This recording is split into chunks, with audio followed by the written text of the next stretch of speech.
দেখো এই 2025-এ যারা মাধ্যমিক দিচ্ছ তাদের জন্য দেখো লাইফ সায়েন্সের মোস্ট ইম্পর্টেন্ট একদম মাত্র কয়েকটি সাজেশনস কোশ্চেন্স পেপার দেখো।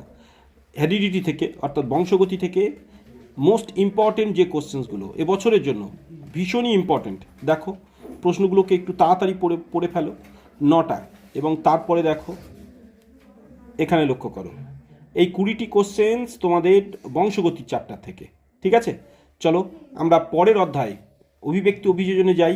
দেখো এটা দেখো অভিযোজন অভিব্যক্তি যে চ্যাপ্টার সেখান থেকে মোস্ট ইম্পর্টেন্ট দেখো এই মাত্র 11টি কোশ্চেন্স রেখেছি।